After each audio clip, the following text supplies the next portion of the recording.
दोस्तों गुलेर्मो del Toro horror genre में एक बहुत ही जाने माने प्रोड्यूसर और डायरेक्टर हैं। उनकी ही आई थी कैबिनेट ऑफ क्यूरियोसिटीज और आज की जो हम मूवी डिस्कस करने वाले हैं वो भी उनके द्वारा ही डायरेक्ट और प्रोड्यूस दोनों करी गई है। इनफैक्ट इस हॉरर फिल्म को 3 ऑस्कर अवार्ड्स भी मिले हैं और इस फिल्म का नाम है पैन्स लैबिरिंथ। तो आज की वीडियो में हम मूवी की कहानी को डिस्कस करने के साथ साथ कुछ थियरीज पे बातें करेंगे। So now with that said let's roll the intro.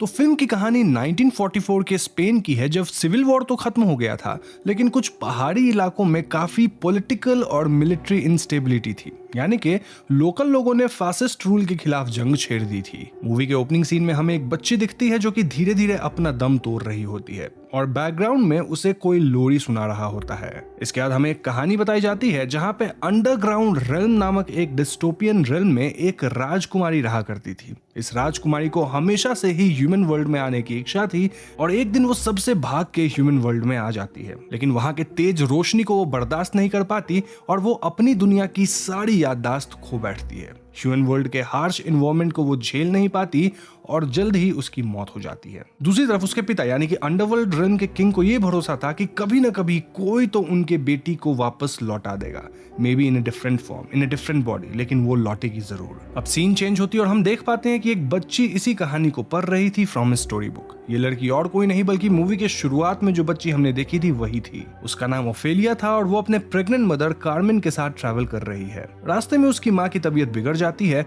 और वो गाड़ी को रुकवा देती है। ओफेलिया गाड़ी से उतर के वहीं जंगलों में आसपास घूमती है और रास्ते पे उसे एक म्यूरल का टूटा हुआ पार्ट मिलता है। थोड़ी ही दूर पे उसे वो मूर्ति भी दिख जाती है और वो उस टूटे हुए हिस्से को जोड़ देती है और उस मूर्ति के मुंह से एक ग्रास हॉपर जैसा इंसेक्ट निकलता है। ओफेलिया को वो एक फेरी लगता है। यहाँ से वो अपनी माँ के साथ मिल तक जाती है जहाँ पे उसके स्टेप फादर कैप्टन विडाल रहते हैं। अब यहाँ पे इन दोनों माँ बेटी के कॉन्वर्सेशन से हमें पता चलता है कि ओफेलिया के बायोलॉजिकल फादर एक टेलर थे जिनके मौत के बाद कार्मेन कैप्टन विडाल से शादी की, सिंस उनका उस पर बहुत एहसान था। लेकिन इस बात से ओफेलिया बिल्कुल भी खुश नहीं थी और वो कैप्टन को अपना पिता नहीं मानती थी। जल्द ही वो लोग मिल पहुंच जाते हैं जहां पहले इंट्रोडक्शन से ही हमें पता चल जाता है कि कैप्टन विडाल एक लाइकेबल कैरेक्टर नहीं है, इन शॉर्ट अच्छे इंसान नहीं है। वो पहले तो उनके आने में जो देर हो गई थी उसको लेके ही गिड़गिड़ाते हैं, लेकिन नाराजगी छुपाते हुए वो उन दोनों का स्वागत करते हैं। पहले तो कार्मेन के आते ही वो सबसे पहले अपने बच्चे की चिंता करते हैं और कार्मेन को जबरदस्ती व्हील चेयर में बिठाने को इमोशनली फोर्स करते हैं। ओफेलिया भी हैंडशेक करने के लिए अपना लेफ्ट हैंड तो आगे करती है एंड कैप्टन को गुस्सा आ जाता है। यहाँ से एक बात तो हम व्यूअर्स को क्लियर हो जाती है कि कैप्टन काफी मैनिपुलेटिव और डोमिनेटिंग टाइप का इंसान है। अब इसी सीन में हम फिल्म के 2 इंपॉर्टेंट कैरेक्टर से भी मिलते हैं। पहली है मर्सिडीज, कैप्टन की हाउस हेल्प, और दूसरे हैं डॉक्टर फेरेरो, कैप्टन के पर्सनल डॉक्टर। जब सब बैगेजेस और कार्मेन को लेके बिजी होते हैं तब ओफेलिया को फिर से वही जंगल वाला इंसेक्ट दिख जाता है जिसका पीछा करते हुए वो एक लैब्रिंथ यानी कि एक भूल भुलैया तक पहुंच जाती है। मर्सिडीज उसको बताती है कि ये लैब्रिंथ काफी पुराना है और यहाँ पे उसे अकेले नहीं आना चाहिए क्योंकि वो खो सकती है। बातों बातों में हम मर्सिडीज और ओफेलिया को धीरे धीरे बॉन्ड करते हुए देखते हैं। कमिंग बैक टू स्टोरी, रात को कैप्टन जब अपने सोल्जर्स के साथ गुरिल्लास के खिलाफ स्ट्रैटेजी डिस्कस कर रहे होते हैं तब मर्सिडीज भी उनके कॉन्वर्सेशन को सुन लेती है, मतलब ओवरहियर करती है। वहीं दूसरी तरफ डॉक्टर फेरेरियो कार्मेन को सोने की दवा देते हैं। अब यहाँ पे जब डॉक्टर फेरेरियो निकल रहे होते हैं तब मर्सिडीज उन्हें रिक्वेस्ट करती है कि वो आके एक बार घाव चेक कर ले क्योंकि किसी की हालत खराब थी। अब एट दिस पॉइंट हम नहीं समझ पाते कि यहाँ किसके घाव की बात हो रही है, लेकिन कहानी में आगे सब क्लैरिफाई कर दिया जाता है। खैर, डॉक्टर मर्सिडीज को एक रैप्ड पैकेट पकड़ा के वहां से निकल जाते हैं। यहाँ ओफेलिया उनकी बातें सुन लेती है लेकिन वो किसी को कुछ बताती नहीं। रात को सोते वक्त कार्मेन ओफेलिया को अपने होने वाले सिबलिंग को एक कहानी सुनाने को कहती है। ओफेलिया के टेल में एक पहाड़ पे एक नीला गुलाब था जिसको जो भी पिक कर लेता वो इमॉर्टल हो जाता, लेकिन उस गुलाब पे जहरीले कांटे थे और इसीलिए कोई हिम्मत नहीं करता था। ऐसे ही वो गुलाब एक दिन मुरझा जाता है एज कोई भी उस तक पहुंच ही नहीं पाया। पैरेलली हम कैप्टन विडाल को देखते हैं जो अपने रूम में बैठे एक पॉकेट वॉच की मरम्मत कर रहे होते हैं। यहाँ पे डॉक्टर फेरेरियो और विडाल के कॉन्वर्सेशन में हमें पता चलता है कि कार्मेन को उस हालत में ट्रैवल नहीं करना चाहिए था, लेकिन कैप्टन के जबरदस्ती और जिद के कारण वो मिल तक आती है और उनकी तबीयत और भी बिगड़ गई है इसी ट्रैवल की वजह से। नॉट ओनली दैट, लेकिन विडाल बार बार उसके अनबॉर्न चाइल्ड को सन कह के रेफर करता है जबकि हमें पता नहीं कि वो सन होगी या डॉटर। जब डॉक्टर फेरेरियो इस बारे में विडाल को कन्फ्रंट करता है तो वो कहते हैं कि उनका पूरा भरोसा है कि उनका बच्चा एक बेटा ही होगा। एनीवेज आगे पेट्रोलिंग के टाइम एक सार्जेंट को दो लोग मिलते हैं और वो सस्पेक्ट करते हैं कि वो लोग भी उन्हीं रेबल ग्रुप्स के पार्ट थे। इन दिस सीन विडाल की अग्रेसिव, सैडिस्ट और इंपल्सिव नेचर हमें देखने को मिलती है, जब वो बिना कुछ प्रूफ मिले ही बहुत ही घिनौने और बेरहम तरीके से इन दोनों लोगों को मार देता है, ओनली टू रियलाइज कि वो लोग इनोसेंट फार्मर्स थे जो रैबिट्स को हंट कर रहे थे। ये बात जानने के बाद भी उनमें कोई पश्चाताप नहीं दिखता। दूसरी तरफ ओफेलिया को रात में वो जंगल वाला इंसेक्ट फिर से मिलने आता है। ओफेलिया उसे अपनी बुक से एक फेरी का पिक्चर दिखाती है और वो इंसेक्ट मैजिकली अपना शेप शिफ्ट करके एक छोटे से फेरी में तब्दील हो जाता है। वो इसका पीछा करते हुए उसी लैब्रिंथ के बीचों बीच एक वेल तक पहुंच जाती है। वो इस वेल के सीढ़ियों से नीचे एक ऑल्टर में आती है और यहाँ उसकी मुलाकात सैतर से होती है। अब जिन्हें नहीं पता उन्हें बता दूं कि ग्रीक और रोमन मैथोलॉजी में सैतर बेसिकली एक हाफ ह्यूमन हाफ गोट की तरह दिखता है।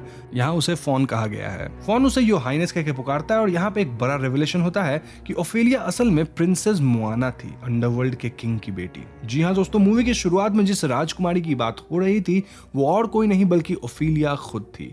ये बात पहले तो ओफेलिया विश्वास नहीं करती, लेकिन फॉन बताता है कि वो असल में मून से बॉर्न हुई थी और उसके लेफ्ट शोल्डर पे एक मून का मार्क भी होगा to prove the same. Princess Moana के पिता जो कि अंडरवर्ल्ड के राजा हैं, वो फॉन को पूरे दुनिया में पोर्टल्स बनाने की जिम्मेदारी दिए हैं ताकि मोआना किसी भी पोर्टल का इस्तेमाल करके जब भी जन्म लेगी तो वो अंडरवर्ल्ड वापस आ पाती। इस लैब्रिंथ के अंदर ही आखिरी पोर्टल है। टू प्रूव हरसेल्फ ओफेलिया को 3 टास्क करने पड़ेंगे before the full moon. Faun उसे एक बुक ऑफ क्रॉसरोड्स देता है टू गाइड हर और एक पोटली पकड़ाकर अंधेरे में गायब हो जाता है। फॉन उसे बता देता है कि बुक में लिखाई तभी विजिबल होगी जब ओफेलिया अकेले में उसे रीड करेगी। तो अगले दिन सुबह ओफेलिया बाथरूम में नहाते वक्त चुपके से वो किताब पढ़ती है एंड मैजिकली खाली पन्नों में एक मैप अपीयर होता है। आईने में भी वो देख पाती है कि उसके कंधे पे एक्चुअली एक मून मार्क था, प्रूविंग कि ओफेलिया ही प्रिंसेस मोआना थी। अब यहाँ से कहानी आगे बढ़ जाती है जहाँ रात में डिनर के अरेंजमेंट्स मर्सिडीज कर रही थी, जहाँ वो काफी बिजी भी थी। इस दौरान हम देखते हैं कि वो एक छोटा सा नाइफ अपनी ड्रेस के फोल्ड्स में छुपा लेती है। अपने पिछले रात के एक्सपीरियंस ओफेलिया मर्सिडीज से शेयर करती है और मर्सिडीज उसे फॉन से दूर रहने के लिए कहती है। इसी वक्त विडाल आके मर्सिडीज को बुलाते हैं। एक्चुअली विडाल ने एक बहुत ही गंदी चाल चली थी to fight against the gorillas. उन्होंने सारा खाना अपने स्टोर हाउस में होर्ड करवा दिया था विद द इंटेंशन कि बाकी सारे सिविलियंस उन पे डिपेंडेंट हो जाएं for their basic needs like food. उन्होंने मर्सिडीज से स्टोर रूम की चाबी भी ले ली थी और इसके तुरंत बाद उन्हें पहाड़ों में धुआं दिखता है, यानी कि विलेजर्स वहीं आसपास थे। विडाल अपने ट्रूप को लेकर पहाड़ों में चले जाते हैं और वहां उन्हें एंटीबायोटिक्स के वायल मिलते हैं जो गोरिल्लाज से छूट गया था। एनीवेज दूसरी तरफ ओफेलिया अपने पहले टास्क को कंप्लीट करने पहाड़ों में उस मैप को फॉलो करते हुए एक ट्री तक पहुंचती है। उसके पहले टास्क के तहत उस पेड़ के जड़ों में एक टोड था जिसको उस फॉन का दिया हुआ 3 पत्थर खिला के उसके पेट से एक गोल्डन की लेके आना था। ओफेलिया कीचड़ और कीड़ों के दलदल में रेंगते हुए उस टोड तक पहुंचती है और काफी आसानी से ये टास्क पूरा भी कर लेती है। रात में डिनर के दौरान कैप्टन अपने राशन के प्लान को बाकी ऑफिसर्स के साथ शेयर करते हैं एंड यहाँ हम डॉक्टर फेरेडियो और मर्सिडीज को थोड़ा चिंतित देखते हैं। मर्सिडीज एक लैंप लेके जंगलों में लकड़ियां लेने के बहाने निकल जाती है, लेकिन वो जंगल में पहुंचते ही किसी को सिग्नल्स भेजती है और तभी ओफेलिया उसके सामने आके खड़ी होती है। दोनों एक साथ मिल लौटते हैं। अब रात को फिर से ओफेलिया लैब्रिंथ के पोर्टल में फॉन से मिलने जाती है। यहाँ पे ओफेलिया को एक म्यूरल दिखता है जिसमें एक फॉन, एक लड़की जिसको फॉन ओफेलिया बताता है और एक बच्चा था। जब ओफेलिया उसे पूछती है कि वो बच्चा कौन था तो फॉन उसे मानो इग्नोर करके उसे गोल्डन की मांगता है और उसके सेकंड टास्क के लिए फॉन उसे एक चौक देते हैं। तो अगले दिन सुबह ओफेलिया फिर से बाथरूम में जब वो किताब पढ़ रही थी तो पूरे बुक में रेड कलर अपीयर होता है एंड सून ओफेलिया रियलाइजेस कि वो खून था। जैसे ही वो बाहर आती है कार्मेन को हेवी ब्लीडिंग हो रहा था and as predicted by the book पूरे रूम में खून था। डॉक्टर फेरेडियो के कहने पे ओफेलिया को कुछ दिन दूसरे रूम में भेज दिया जाता है ताकि कार्मेन को सफिशिएंट रेस्ट मिल सके। रात को ओफेलिया को डर लगता है एंड मर्सिडीज उसको सहारा देती है। यहाँ ओफेलिया कहती है कि उसे पता है कि मर्सिडीज रेबल्स की मदद कर रही थी, लेकिन ये बात उसने किसी को नहीं कहा क्योंकि वो मर्सिडीज की फिक्र करती है, विच मर्सिडीज रेसिप्रोकेट्स। मर्सिडीज रात के अंधेरे में किचन से एक सीक्रेट जगह से कुछ आइटम्स निकाल लेती है और तभी पीछे से वहां कोई आ जाता है। ये और कोई नहीं बल्कि डॉक्टर फेरेडियो थे। यहाँ पे हम रियलाइज करते हैं कि डॉक्टर भी मर्सिडीज के साथ मिले हुए थे और ये दोनों मिलकर जो यहाँ विडाल का फासिस्ट रूल चल रहा था उसके खिलाफ लड़ रहे थे। हाइडआउट में हम देख पाते हैं कि मर्सिडीज सबके लिए थोड़ा खाना और रिसोर्सेज लाई थी और डॉक्टर फेरेडियो एक आदमी के घाव को चेक करता है। एट दिस पॉइंट हम समझ पाते हैं कि ये वो आदमी है जिसके बारे में मर्सिडीज और फेरेडियो पहले बात कर रहे थे। मैंने बताया था ना, किसी का घाव है, चेक करना है इत्यादि। डॉक्टर उसके घाव को देख के उसे एम्प्यूटेट करते हैं। On the other hand faun रात को ओफिलिया से मिलने आता है और पूछता है कि उसने सेकंड टास्क को कंप्लीट क्यों नहीं किया, जिसके जवाब में ओफिलिया कहती है कि उसकी माँ बीमार थी। ये सुनते ही फॉन उसे एक मैंड्रेक रूट देता है और कहता है कि उस मैंड्रेक को एक दूध के बॉल में रखना और रोज सुबह 2 बूंद खून भी डालना है। वो उसे अपने कुछ फेरीज देता है to help her on the second quest और एक आवर ग्लास भी देता है। फॉन उसे वार्निंग देता है कि इस टास्क में जो क्रीचर उसे दिखेगा वो बहुत खतरनाक है और उसे अपने सामने बहुत सारा खाना तो दिखेगा, लेकिन she has to control her greed, नहीं तो उसकी जान भी जा सकती है। तो रात को फॉन के दिए गए चौक से ओफिलिया अपने रूम में एक पोर्टल ड्रॉ करके ओपन करती है एंड आवर ग्लास को स्टार्ट करती है। पोर्टल खुलते ही वो उसमें एंटर करती है और अंदर उसे एक टेबल पे बहुत सारा खाना दिखता है और उस टेबल के एक एंड पे बैठा था द पेल मैन। वो बिल्कुल मोशनलेस था और उसके सामने एक प्लेट पे 2 आई बॉल्स रखी हुई थी। अब पहले तो ओफिलिया थोड़ा घबराती है, लेकिन सून शी गेन्स कंपोजर और प्रॉब्लम को सॉल्व करने की कोशिश करती है। उसके सामने 3 चेंबर्स होते हैं और फॉन के फेरीज की मदद से वो एक चेंबर चूज करती है। गोल्डन की को यूज करके वो चेंबर ओपन करती है और अंदर उसे एक गोल्डन डैगर मिलता है। इसी के साथ वो टास्क तो सक्सेसफुली कंप्लीट कर लेती है, लेकिन टेबल पे रखे खाने को देख के she fails to control her greed. वो फेरीज और फॉन के मना करने के बावजूद ग्रेप्स को प्लक करके खा लेती है और इससे पेल मैन जाग जाता है। नाउ एज एक्सपेक्टेड वो पेल मैन ओफिलिया का पीछा करने लगता है एंड जैसे ही ओफिलिया पोर्टल डोर तक पहुंचती है, आवर ग्लास में रेत खत्म हो जाती है, जिससे कि डोर बंद हो जाता है। ऐसे में जल्दबाजी में ओफिलिया रूफ पे एक पोर्टल ड्रॉ करती है और वो वहां से निकलती है। अनफॉर्चुनेटली इस दौरान 2 फेरीज ओफिलिया को बचाने की कोशिश में पेल मैन का शिकार बन जाती है, यानी कि पेल मैन उन्हें खा जाता है। तो अगली सुबह मर्सिडीज, डॉक्टर फेरेरो और पेड्रो अपने लोगों के साथ हाइड आउट से निकलते हैं और मर्सिडीज कैप्टन की स्टोर हाउस की चाबी पेड्रो को देती है। ओफिलिया फॉन के इंस्ट्रक्शंस को फॉलो करते हुए अपनी मॉम के बेड के नीचे वो मैंड्रेक रूट रख देती है और वहीं दूसरी तरफ पैरेलल में पहाड़ों में गोलीबारी चालू हो जाती है एंड शॉर्टली आफ्टर दिस चारों तरफ अफरा तफरी मच जाती है। अब असल में ये एक डिस्ट्रैक्शन था जो पेड्रो और उसके ग्रुप ने क्रिएट किया था टू डिस्ट्रैक्ट विडाल। ये chaos क्रिएट करने से विडाल उसकी तरफ जाता है, यानी कि जब मिल के पास विडाल नहीं था तो वो लोग स्टोर हाउस से राशन चुरा लेते हैं। जब विडाल वापस आता है तो वो स्टोर हाउस के लॉक को ओपन देखता है और यहाँ वो रियलाइज करता है कि मिल में ही कोई तो रेबल ग्रुप्स को सपोर्ट कर रहा है। आई मीन अगर रेबल ग्रुप्स ऐसे ही चोरी किए होते तो वो लॉक तोड़ते, लेकिन लॉक खुला था। तो इसके बाद जल्द ही ट्रूप्स जंगलों में कुछ लोगों को पकड़ लेते हैं और एक शूट आउट के दौरान वो पेड्रो के एक दोस्त को पकड़ लेते हैं। विडाल उसे काफी सैडिस्टिक तरीके से टॉर्चर करता है ताकि वो अपने ग्रुप के मेंबर्स को रिवील कर दे। दूसरी तरफ रात तक कार्मेन की तबीयत में सुधार आने लगती है due to mandrake root and faun फिर से एक बार रात को ओफिलिया से मिलने आता है और तभी उसे पता चलता है कि ओफिलिया ने रूल्स तोड़ दिए थे और उसका दिया हुआ वार्निंग नहीं माना, जिसकी वजह से 2 फेरीज मारी गई। फॉन गुस्से से ओफिलिया को बोलता है कि वो अभी मॉर्टल ही रह जाएगी और उसके गलती की सजा उसे भुगतनी पड़ेगी। खैर सुबह सुबह विडाल डॉक्टर फेरियो को बुलाते हैं और पकड़े हुए आदमी की ट्रीटमेंट करने बोलते हैं, लेकिन इस आदमी की हालत इतनी खराब थी कि वो डॉक्टर को उसे मार देने की भीख मांगता है। डॉक्टर से उसका ये बुरा हाल नहीं देखा जाता एंड वो उसे यूथेनाइज कर देते हैं, यानी कि एक ऐसा मेडिसिन जिससे पेनलेस मौत मिलती है। इसी वक्त विडाल को डॉक्टर के बैग में वो एंटीबायोटिक मिलता है जो पहले जंगल में वो रेबल ग्रुप्स छोड़ गए थे। ही रियलाइजेस कि डॉक्टर भी इन सब से मिला हुआ है एंड शूट्स हिम। विडाल को मैंड्रेक रूट के बारे में पता चलते ही वो उस पे हाथ उठाते हैं और कार्मेन दोनों को संभाल लेती है। गुस्से में मैंड्रेक रूट को आग में फेंक दिया जाता है और जैसे ही वो जलने लगता है कार्मेन के कॉन्ट्रैक्शंस और पेन बढ़ जाते हैं। बहुत देर बाद फाइनली बच्चा की डिलीवरी हो जाती है, लेकिन कार्मेन दम तोड़ देती है। तो इसके बाद हमें कुछ दिन बाद का सीन दिखाया जाता है जब सिचुएशन थोड़ा स्टेबल हो गया था और विडाल कन्फ्रंट्स मर्सिडीज एंड बताता है कि उसे पता है कि वो इस मिल की सीक्रेट इन्फॉर्मर है। ऐसे में मर्सिडीज उसी रात भागने का डिसीजन लेती है एंड जाने से पहले वो ओफिलिया से मिलने जाती है। ओफिलिया भी उसे साथ ले जाने की जिद करती है एंड मर्सिडीज भी मान जाती है। वो लोग भाग तो जाते हैं, लेकिन विडाल वाज प्रिपेयर्ड और वो उन्हें रास्ते में ही पकड़ लेता है। यहाँ वो ओफिलिया को फिजिकली अब्यूज करता है और रूम में बंद कर देता है और ओफिलिया को टॉर्चर करने के लिए उसी स्टोर हाउस में ले आता है। अब मर्सिडीज के पास पहले से ही छुपाया हुआ किचन नाइफ था जिसको यूज करके वो कैप्टन को जख्मी करके भाग जाती है और ऑब्वियसली वो बहुत दूर तो नहीं भाग पाती और जब उसे गार्ड्स पकड़ने वाले होते हैं तो पेड्रो के लोग उन्हें बचाने आ जाते हैं। मीनवाइल ओफिलिया अपने कमरे में बंद होती है और उसे मिलने फोन आता है। सरप्राइजिंगली फोन को देखती है ओफिलिया उसे जाके हक करती है, विच शोज कि वो फोन से काफी क्लोज हो चुकी थी। फोन उसे एक आखिरी मौका देता है सिर्फ एक शर्त पे कि उसे अपने भाई को लैब्रिंथ तक लाना होगा। वो उसे एक और चौक देता है ताकि वो वो रूम से निकल सके। ओफेलिया उसके स्टेपफादर के रूम में पहुंच जाती है और उनके ड्रिंक्स में अपनी माँ की नींद की दवा मिला देती है, जो कि वो पी भी लेते हैं। फिर वो उस बच्चे को लेके भाग जाती है लैब्रिंथ की तरफ। मदहोशी की हालत में विडाल भी उनका पीछा करता है। अब इसी वक्त बैकग्राउंड में गोली बारूद चालू हो गई थी और Pedro's group was fighting against Vidal's troops. जैसे ही ओफेलिया लैब्रिंथ के ऑल्टर तक पहुंचती है, वहां फॉन उसके इंतजार में हाजिर था। फॉन उसे अपने भाई को सौंप देने को कहता है सो दैट एक इनोसेंट पर्सन के ब्लड से ओफेलिया के लिए पोर्टल ओपन किया जा सके। ओफेलिया मना कर देती है विच शॉक्स फॉन। वो गुस्से में कहता है कि अगर वो ऐसा नहीं करती है तो वो अपनी आखिरी उम्मीद भी गवा देगी। फॉन ये तक कहता है कि ये एक ऐसा बच्चा है जिसे वो जानती तक नहीं ठीक से, मतलब एकदम न्यूबॉर्न बेबी है, तो इसका सैक्रिफाइस से उसे क्या प्रॉब्लम। लेकिन तब भी ओफेलिया मना कर देती है और इतने में विडाल आके बच्चों को लेकर ओफेलिया को शूट कर देता है। लैब्रिंथ के बाहर मर्सिडीज और पेड्रो इंतजार ही कर रहे थे विडाल का। विडाल को समझ में आ जाता है कि अभी उसका बच पाना पॉसिबल नहीं था और उसके ट्रूप्स को पेड्रो के लोगों ने आउटनंबर कर दिया था एंड ही सरेंडर्स। वो मर्सिडीज से अपने बेटे को देके उस बच्चे को अपने डेथ टाइम को कहने बोलता है, जिसके जवाब में मर्सिडीज कहती है कि वो उस बच्चे से उसके पिता का नाम तक नहीं कहेंगे।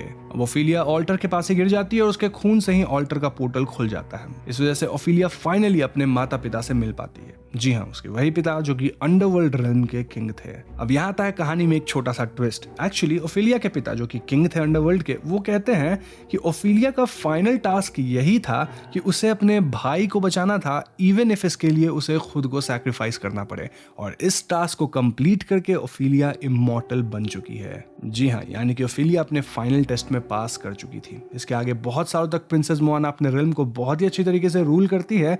And the last line of the movie says कि वो अर्थ पे भी अपने इंप्रेशंस छोड़ गई, which are visible to only those जो जानते हैं कि उन्हें कहाँ देखना है। इसी के साथ कहानी खत्म। दोस्तों, ये थी पैंस लैब्रिंथ की कहानी एंड यू कैन सी कि कहानी काफी सिंपल सी है, ज्यादा उसमें कुछ कॉम्प्लिकेशंस नहीं है, लेकिन हाँ, यहाँ थियरीज हैं, हिडन मीनिंग्स हैं। तो पहली बात यह है कि इस पूरे फिल्म में हमें दो कंप्लीटली डिफरेंट व्यू पॉइंट्स देखने को मिलता है। एक जिसमें एक लड़की फेरी टेल्स की दुनिया में जा रही है with mystical creatures and secret portals, और एक ऐसा रियलिटी जहां लोग अपने हक के लिए मर रहे हैं और उन्हें रोज मॉन्स्टर से फाइट करना पड़ रहा है। आई मीन ह्यूमन रूपी मॉन्स्टर जो कि विडाल था। तो आपको नहीं लगता कि ये बहुत ही दो डिफरेंट वर्ल्ड है जहां पे स्टार्क कंपैरिजन ड्रॉ किया जा रहा है? आई मीन सोच के देखो, जो हमने पेल मैन कैरेक्टर को देखा या फिर फॉन को देखा, ये दोनों मिस्टिकल कैरेक्टर्स हैं, लेकिन ये उतने डरावने नहीं लगते जितना कि कैप्टन विडाल था। कैप्टन विडाल का सैडिस्टिक नेचर हर तरह से पोर्ट्रे किया गया है, चाहे वो उनके एक्शंस हो, उनके टॉर्चर करने का तरीका हो, उनका बिहेवियर हो, उनका जो जेंडर बायस है,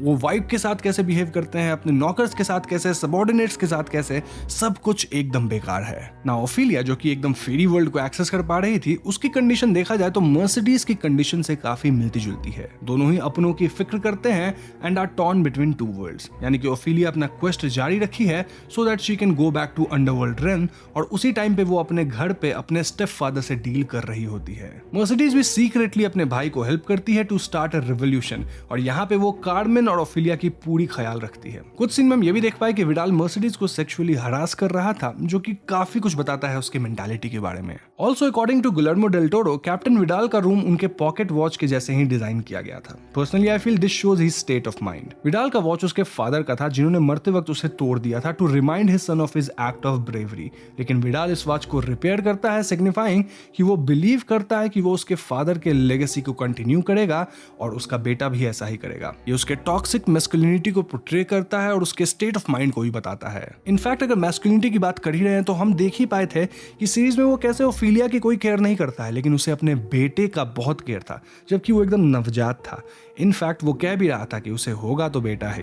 फिल्म में बहुत सटल तरीके से हमें सभी कैरेक्टर्स की मजबूरियां दिखाई जाती हैं, स्पेशली कार्मेन की। पहले हमें लगता है कि कार्मेन ने बाय चॉइस विडाल से शादी की है, but as the plot progresses हमें ये समझ आ जाता है कि वो ये सब ओफेलिया के अच्छे फ्यूचर के लिए कर रही थी। स्पेशली इन द सीन जहां पे ओफेलिया की डिनर वाली ड्रेस खराब होने पे उसकी माँ काफी इरिटेटेड हो जाती है। टाइम एंड अगेन वी सी कि कार्मेन को विडाल के सोसाइटी में एडजस्ट करना डिफिकल्ट लग रहा है, बट वो सारी सैक्रिफाइसेस अपनी बेटी के लिए कर रही थी, including the fact that she was carrying Vidal's child. अभी ओवरऑल मूवी की थियरी कहने को तो सिंपल लगती है, लेकिन गुइलेर्मो डेल टोरो ने काफी सारे फेरी टेल्स और मिथिकल क्रीचर्स द्वारा बहुत कुछ सिंबलाइज किया है। अब जैसा कि आप समझ ही गए होंगे, प्रिंसेस मोआना अंडरवर्ल्ड रेल्म से भाग के ह्यूमन वर्ल्ड में आ जाती है, लेकिन जल्दी अपना याददाश्त खो बैठती है। यहाँ पे she is born as Ophelia, जो कि एक मामूली लड़की है, लेकिन she is the only person जो पोर्टल खोल भी सकती है। जिस प्रिंसेस मोआना को खुले आसमान और इंसानी दुनिया की नेचुरल वंडर्स को एंजॉय करना था, वो इसी दुनिया की एक डार्क साइड देख बैठती है,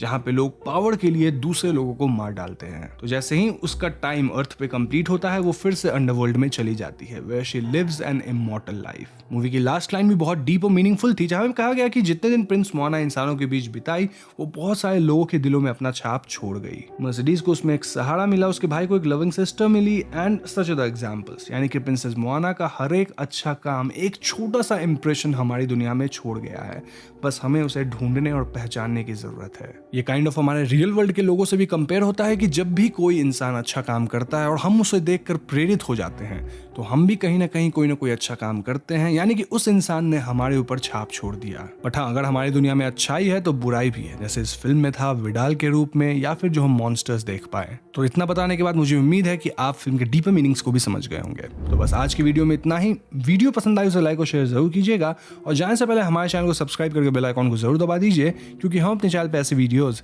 लाते रहते हैं। पीस।